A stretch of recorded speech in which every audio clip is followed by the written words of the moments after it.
அரங்கநாதர் திருக்கோயில் பாலமலை. இது நமது கோவை மாவட்டம் பெரியநாயக்கன் பாளையத்திலிருந்து கோவனூர் வழியாக சென்றால் மேற்கு தொடர்ச்சி மலைக்காடுகளுக்குள் ஆள் அரவமின்றி தனியாக அமைந்துள்ளது. வனவிலங்குகளின் நடமாட்டம் சற்று அதிகமாக இருப்பதால் கவனமாக வர வேண்டும். சனிக்கிழமை மற்றும் புரட்டாசி மாதங்களில் சற்று கூட்டமாக இருக்கும். இன்று ஞாயிற்றுக்கிழமை என்றாலும் கூட்டம் பெரிதாக இல்லை. கோயிலின் மூலவரான அரங்கநாதர் மற்ற பெருமாள் கோயில்களில் இருப்பது போல் அனந்த சயனத்தில் இல்லாமல் கிழக்கு நோக்கி நின்ற கோலத்தில் பக்தர்களுக்கு அருள் பாலிக்கிறார். இங்கு விநாயகர் தும்பிக்கை ஆழ்வார் என அழைக்கப்படுகிறார். சித்ரா பௌர்ணமி என்று இங்கு தேர் திருவிழா நடைபெறுகிறது. இக்கோயில் காலை 6 மணி முதல் இரவு 7 மணி வரையில் திறந்திருக்கும்.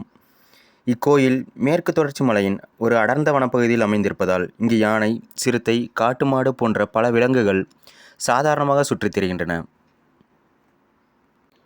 இக்கோயிலின் முன்புறம் நிறுத்தப்பட்டிருக்கும் தேர் சிற்பிகளால் மிகுந்த கலைநயத்துடன் செதுக்கப்பட்டிருக்கிறது. இக்கோயிலின் உட்புறத்தில் விநாயகர், ராமானுஜர், அனுமன் ஆகியோருக்கு தனிச்சன்னதிகள் உள்ளன. இக்கோயிலுக்கு வர கோவை காந்திபுரத்திலிருந்து கோவனூர் வரை அரசு பேருந்துகள் இயக்கப்படுகின்றன.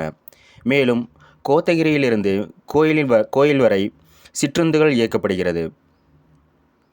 இக்கோயிலுக்கு கடந்த 2002ஆம் ஆண்டு 3 நிலையில் ராஜகோபுரம் அமைக்கப்பட்டு குடமுழுக்கம் நடத்தப்பட்டிருக்கிறது.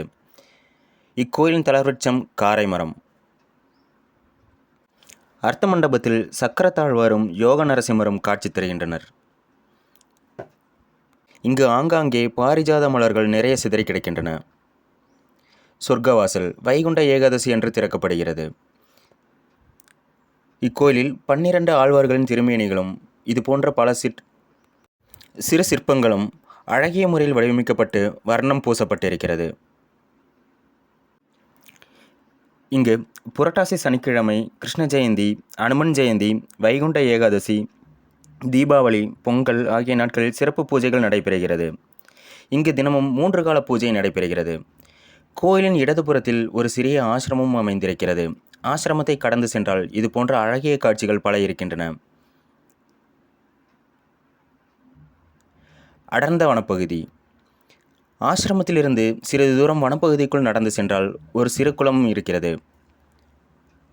தற்பொழுது வர்ணம் பூசப்பட்டு நன்றாக காட்சியளிக்கிறது.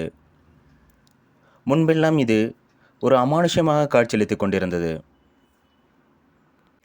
குளத்தின் அருகே ஒரு சிறு மண்டபமும் இருக்கிறது. களைச்செடிகள் அதிகம் வளர்ந்திருப்பதால் கீழே பார்த்து கவனமாக நடக்க வேண்டும். இந்த குளத்தின் நடுவே ஒரு சிறு கல் மண்டபமும் இருக்கிறது. தற்பொழுது நீர் நிரம்பி இருப்பதால் அது மூடி இருக்கிறது. வெயில் காலங்களில் வந்தால் மண்டபத்தை நாம் பார்க்கலாம். கோயிலை சுற்றிலும் வைணவத்தை குறிக்கும் சங்கு, சக்கரம், திருநாமம் போன்ற காட்சிகள் நன்கு வடிவமைக்கப்பட்டிருக்கின்றன. சொர்க்கவாசல். கோயிலை சுற்றிலும் கூரத்தாழ்வார், கருடாழ்வார் போன்ற சிற்பங்கள் இருக்கின்றன. இங்கிருந்து பார்த்தால் மேல்முடி மலை நன்றாக தெரிகிறது. மேல்முடி மலைக்கு செல்ல பெரியநாயக்கன் பாளையம் வனத்துறையிடமிருந்து நாம் அனுமதி பெற வேண்டும். இங்கு வரும் வழி சற்று மோசமாகவே இருக்கிறது. மெதுவாக வருவது நல்லது. மேலே வனவிலங்குகளின் நடமாட்டம் அதிகம் இருந்தால் கீழே வனத்துறையினர் மேலேற விட மாட்டார்கள்.